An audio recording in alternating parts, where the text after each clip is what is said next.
a prisoner at the Guantanamo Bay detention center has been sent back to his native Saudi Arabia to serve out the remainder of a 13-year sentence, making him the first detainee to leave the U.S. base in Cuba since President Donald Trump took office. The Pentagon announced the transfer of Ahmed Mohammed al-Darbi in a brief statement Wednesday. He had originally been scheduled to return home as part of a plea deal no later than February 20. Al-Darbi pleaded guilty before a military commission at the U.S. base in Cuba in 2014 to charges stemming from an al-Qaeda attack on a French oil tanker. He is expected to serve out the rest of his sentence, about 9 years, in a Saudi rehabilitation program as part of a plea deal that included extensive testimony against others held at Guantanamo. His lead defense counsel, Ramzi Kassem, said the transfer was the culmination of 16 long and painful years in captivity by the U.S. at Guantanamo and in Afghanistan, with his children growing up without him and his own father dying. While it may not make him whole, my hope is that repatriation at least marks the end of injustice for Ahmed, said Kassem, a law professor at the City University of New York who has represented the prisoner since 2008. Al-Darbi was captured at the airport in Baku, Azerbaijan, in June 2002 and taken to the U.S. base in Bagram, Afghanistan.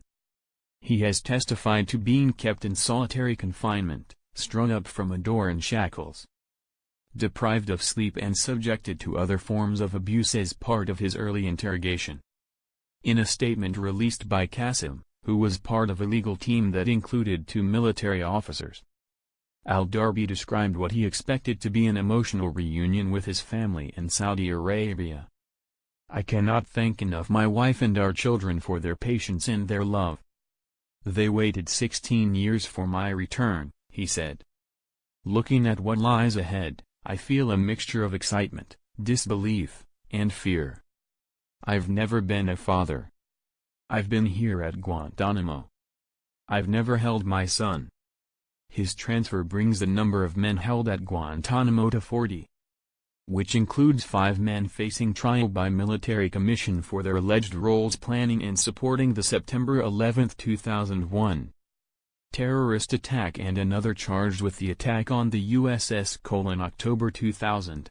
Al-Darbi, 43, pleaded guilty to charges that included conspiracy, attacking civilian objects, terrorism and aiding the enemy for helping to arrange the 2002 al-Qaeda attack on the French tanker MV Limburg.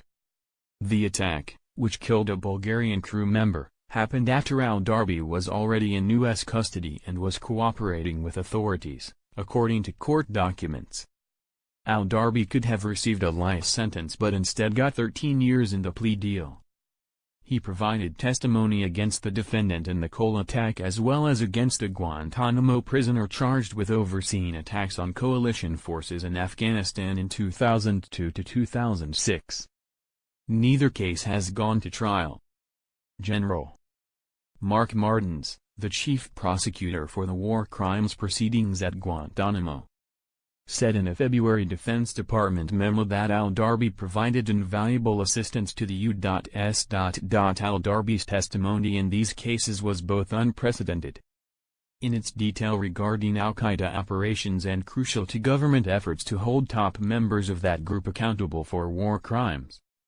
Martins wrote, "The agreement to repatriate al-Darbi was made under President Barack Obama, whose administration sought to gradually winnow down the prison population in hopes of eventually closing the detention center.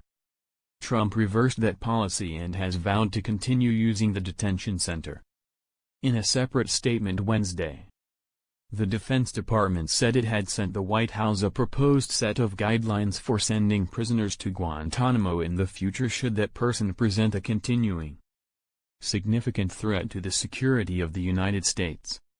A Pentagon spokeswoman declined to provide any details about the new policy.